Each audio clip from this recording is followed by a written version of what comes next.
پونا سے جنید بھائی سوال پوچھتے ہیں کہ یزید کے بارے میں علماء کی کیا رائے ہے؟ کچھ لوگ اس کو لعنت اللہ علیہ کہتے ہیں اور کچھ لوگ اس کو قسطنطنیہ کے لشکر کی بشارت کی وجہ سے علیہ السلام بھی کہتے ہیں۔ اس صورت کے اندر علماء کا کیا موقف ہے؟ وضاحت کے ساتھ بیان فرمائیں۔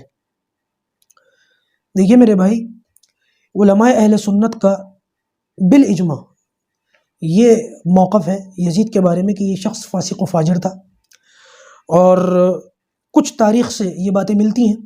کچھ لوگ تاریخی باتیں روایتیں لے کر کے آتے ہیں کہ بھائی دیکھو، یزید اگرچہ تخت پر بیٹھا ہوا تھا لیکن حضرت حسین رضی اللہ تعالیٰ عنہ کا قتل کا آرڈر اس نے دیا ہو، ان کو شہید کرنے کا حکم اس نے دیا ہو، یہ نہیں ملتا۔ لیکن بہرحال اختیارات اس کے ہاتھ میں تھے، معاملات اس کے ہاتھ میں تھے۔ یہ چاہتا تو بہت کچھ صحیح ہو سکتا تھا، حضرت حسین رضی اللہ تعالیٰ عنہ کی شہادت نہ ہوتی۔ اسی لیے اس کو بالکل مجرم نہ سمجھنا یہ بھی غلط ہے۔ اسی لیے آج کے اس دور میں جو اب نیا دور آیا ہے، اس دور کے اندر دو جماعتیں آج کل پیدا ہو گئی ہیں۔ پہلے تو یہ معاملات نہیں تھے، اب زیادہ دیکھنے میں آ رہے ہیں۔ کچھ لوگ یزید کے متعلق بات کرتے کرتے کرتے اتنے آگے بڑھ جاتے ہیں کہ امیر معاویہ رضی اللہ تعالیٰ عنہ تک پہنچ جاتے ہیں، یہ بھی اعتدال سے ہٹ گئے۔ اور کچھ لوگ یزید کو جو ہے وہ کیا بولتے ہیں، اس کو ایک لفظ استعمال، معصوم اور بالکل بری الذمہ ثابت کرتے کرتے کرتے کرتے اتنے آگے بڑھ جاتے ہیں کہ اس کے نام کے ساتھ علیہ السلام لگانا شروع کر دیتے ہیں۔ یہ بھی اعتدال سے ہٹ گئے۔ لہٰذا اعتدال میں رہنے کی ضرورت ہے۔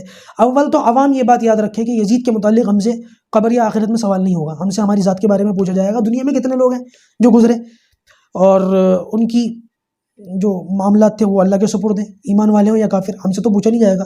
لیکن اگر یزید کے بارے میں علماء کا موقف جاننا چاہتے ہیں وہ یہ تو یہی ہے کہ یہ علماء کے نزدیک مجرم تو ہے، بہرحال فاسق و فاجر ہے، بالکل اس کو جو ہے وہ معصوم نہیں سمجھنا چاہیے۔ بلکہ علماء نے باقاعدہ اس پر بحثیں کی ہیں کہ یہ شخص کافر تھا یا نہیں، یہاں تک علماء گئے اس کے متعلق بات کرتے کرتے۔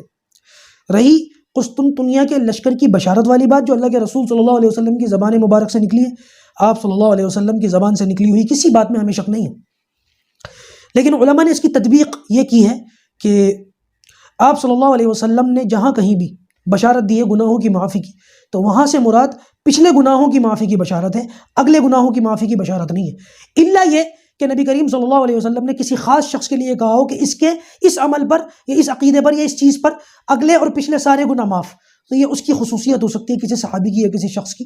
لیکن جب کبھی بھی یہ کہا جائے گا کہ اس کے گناہ معاف، اس سے پچھلے گناہ مراد ہوتے ہیں، اگلے گناہ مراد نہیں ہوتے۔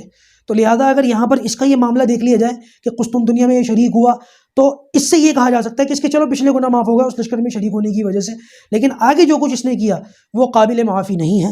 علماء اس کو مجرم سمجھتے ہیں اور اس کے متعلق ہمارا یہی موقف ہے۔